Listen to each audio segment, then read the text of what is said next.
Hello everyone. तो आज अपन discuss करेंगे डेंसिटी के ऊपर। इसके लास्ट वाले वीडियो में मैंने डिस्कस किया स्ट्रेस के ऊपर। आज देखेंगे अपन डेंसिटी। ये बहुत इंपॉर्टेंट चीज़ है, चाहे कोई बी टेक का स्टूडेंट हो, 11 12 10th का स्टूडेंट हो, चाहे बीएससी का, ये सबको आना चाहिए। ठीक है, तो चलिए अपन देखते हैं डेंसिटी क्या है। सबसे पहले अपन डेंसिटी की डेफिनेशंस को देखेंगे। इसकी डेफिनेशंस कुछ ऐसी है: it is the defined as the ratio of mass to volume। मास और वॉल्यूम का रेशियो है। ठीक है, क्या है यहाँ से? मास और वॉल्यूम का रेशियो है। मास और वॉल्यूम का रेशियो। ठीक है, अब जनरली अपन जो रिप्रेजेंट करते हैं डेंसिटी को वो करते हैं रो से। रो से इसको रिप्रेजेंटेशन किया जा सकता है। और अपन ने जो डेफिनेशन से देखा है वो क्या है? मास टू वॉल्यूम का रेशियो है। मास टू वॉल्यूम का रेशियो है। चलिए, अब मास की बात करें, पहले इसकी यूनिट देखते हैं। मास की यूनिट क्या होती है? केजी। वॉल्यूम की यूनिट क्या होती है? Meter cube. और भी यूनिट होती है। मास को अपन ग्राम में भी लिख सकते हैं, वॉल्यूम को अपन सेंटीमीटर क्यूब में भी लिख सकते हैं। तो ये इसकी यूनिट हो गई। जब भी अपन मास डेंसिटी की बात करते हैं, मास पर यूनिट वॉल्यूम की, तो इसमें जो मास होता है ना, ये फिक्स्ड होता है, फिक्स्ड क्वांटिटी होती है। इसको अपन चेंज नहीं कर सकते भाई। किसी भी चीज़ के मास को तुम चेंज नहीं कर सकते। जैसा कि अपन ने law of conservation of mass में देखा भी था, mass can not be created neither be destroyed. अपन जो चेंज कर सकते हैं वो कर सकते हैं वॉल्यूम को। अपन चेंज कर सकते हैं वॉल्यूम को कम कर सकते हैं या ज़्यादा कर सकते हैं। ठीक है, अब क्या कर सकते हैं? सबसे पहले तो अपन ने इसकी डेफिनेशन देख ली है, लेकिन डेफिनेशन से क्या है, लोगों का फंडा क्लियर नहीं होता। उनके दिमाग में इमेज नहीं बनती है कि डेंसिटी है क्या। मास वॉल्यूम तो पता पड़ गया, तो मैं आपको इसकी डेफिनेशंस भी बताऊंगा और वैसे भी समझाऊंगा। देखिए, डेंसिटी क्या है कि कॉम्पैक्टनेस ऑफ द वॉल्यूम को कैसे कैसे कॉम्पैक्टनेस ऑफ द वॉल्यूम, किसी भी चीज का वॉल्यूम बहुत कॉम्पैक्ट हो जाए। मान लीजिए सॉलिड स्ट्रक्चर है, सॉलिड है, सॉलिड के जो मॉलिक्यूल्स होते हैं बहुत पास पास होते हैं, बहुत पास पास। सॉलिड का एग्जांपल दे तो रॉक और स्टोन होता है, इसके मॉलिक्यूल्स बहुत पास पास होते हैं, ये बहुत कॉम्पैक्ट है। अगर अपन 1 यूनिट वॉल्यूम की बात करें, 1 यूनिट वॉल्यूम में अपन सॉलिड लें, लिक्विड लें और गैस लें, चीज़ें बराबर आएंगी। यूनिट वॉल्यूम में चीज़ें बराबर आएंगी, लेकिन जो सबसे ज़्यादा भारी होगा वो होगा सॉलिड। क्यों? क्योंकि सॉलिड की मॉलिक्यूल्स बहुत पास पास हैं। सॉलिड ज़्यादा मास कंज्यूम कर लेगा उसी वॉल्यूम में। यूनिट वॉल्यूम में जो ज़्यादा डेंसिटी होगी वो किसकी होगी? सॉलिड की, क्योंकि इसके मॉलिक्यूल्स बहुत पास पास हैं। तो जितना कॉम्पैक्टनेस ऑफ वॉल्यूम हो, उसकी डेंसिटी उतनी ज़्यादा होगी।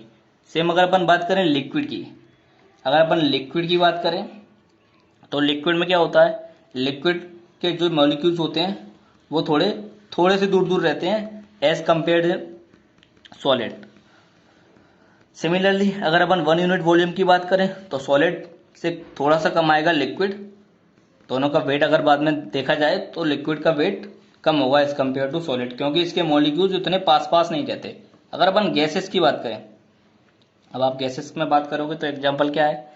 हाइड्रोजन है, नाइट्रोजन है, ऑक्सीजन है, बहुत सारी गैसेस है। गैसेस के मॉलिक्यूल्स क्या है? बहुत दूर दूर होते हैं, रैंडम होते हैं, रैंडम।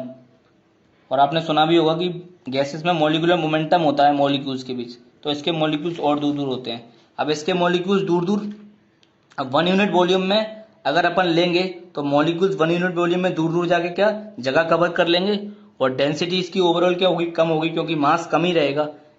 ठीक है, तो ऐसे जो चीज जितनी ज्यादा कॉम्पैक्ट हुई उसके मॉलिक्यूल्स उतने कॉम्पैक्ट हुए। Compactness of molecules, it is nothing, it is density. ठीक है, अब अपन बात करेंगे कि डेंसिटी किस किस फैक्टर पर डिपेंड करती है। जनरली ये क्वेश्चन पूछा जाता है, डेंसिटी किस किस फैक्टर पर डिपेंड करती है। तो डेंसिटी दो चीज़ों पर डिपेंड करती है। डेंसिटी दो चीज़ों पर डिपेंड करती है। वो एक है आपका प्रेशर और दूसरा है आपका टेम्परेचर। टेम्परेचर और प्रेशर पर डेंसिटी डिपेंड करती है। ठीक है भाई, देख लेते हैं कैसे करती है। अपन ने डेंसिटी की डेफिनेशन से क्या देखा? मास पर यूनिट वॉल्यूम इसकी डेफिनेशन होती है। मास मैंने क्या बोला था कि कांस्टेंट है। मास तो कांस्टेंट है भैया, मास किसी भी चीज़ का अपन चेंज नहीं कर सकते। वॉल्यूम को करके देख लेते हैं। अब अपन देखते हैं सबसे पहली कंडीशन क्या है? Effect of temperature on density, on density, density पर टेम्परेचर का इफेक्ट देख लेते हैं क्या है। तो यहां से जब अपन डेंसिटी का वो लिखेंगे फॉर्मूला, मास पर यूनिट वॉल्यूम, मास तो कांस्टेंट है, ये नहीं बदल सकता मैं। अब वॉल्यूम और टेम्परेचर का इफेक्ट देखते हैं। देखिए आप एक चीज को समझिए, चाहे सॉलिड हो, चाहे लिक्विड हो, चाहे गैस हो, अगर मैं इस चीज का, इनमें से किसी भी चीज का टेम्परेचर बढ़ाऊंगा, टेम्परेचर बढ़ाऊंगा, सॉलिड में अगर मैं हीट करूंगा, सॉलिड को हीट कैसे करूंगा, हीट होगा तो टेम्परेचर बढ़ेगा। टेम्परेचर अगर मैं बढ़ाऊंगा तो क्या होगा, उसका वॉल्यूम बढ़ेगा, चीज एक्सपांड होगी, पिघलने लगेगी, एक तरीके से पिघलने टाइप का लगेगा, उसके मॉलिक्यूल्स दूर दूर भागने लगेंगे टेम्परेचर बढ़ाने पे। जैसे ही टेम्परेचर बढ़ाने पे उसके मॉलिक्यूल, सपोज यहाँ पे एग्जांपल लूँ, ये स्टोन था, अगर मैंने इसका टेम्परेचर बढ़ाया तो इसके ये इसका शेप कुछ ऐसा हो गया, थोड़ा सा ये एक्सपांड हो गया।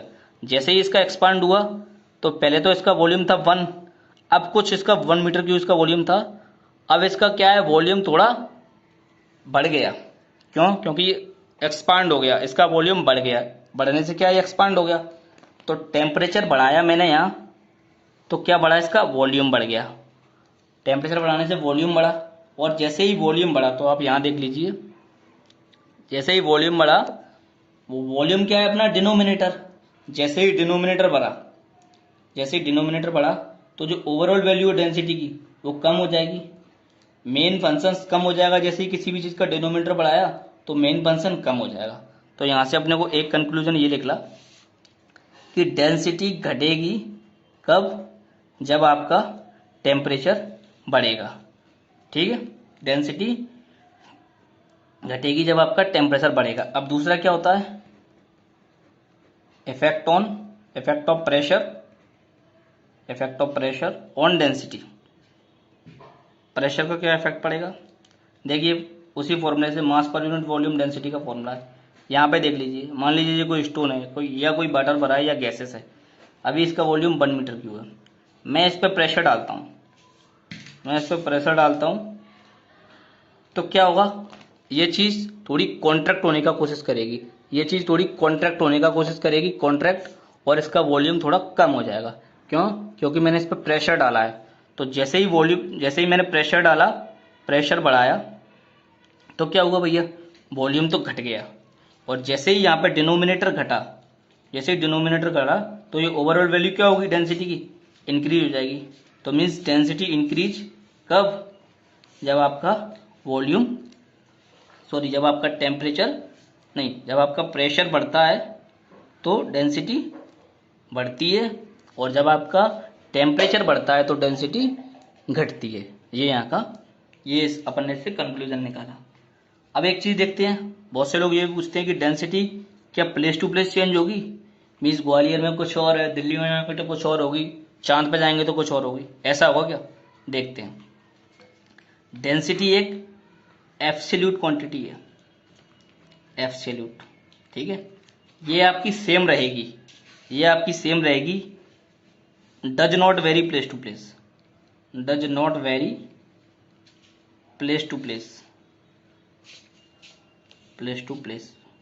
अगर अगर आपने इसका प्रेशर और टेम्परेचर मेंटेन करके रखा, जितना जितना आपका प्लेस 1 पे है, प्लेस 1 उतना आपने प्लेस 2 पे करके रखा, तो आपकी डेंसिटी जो यहाँ होगी वही आपकी यहाँ होगी। प्रेशर और टेम्परेचर मेंटेन करके रखा प्लेस 1 का प्लेस 2 के बराबर, जहाँ आपको जाना है, तो आपकी डेंसिटी सेम होगी।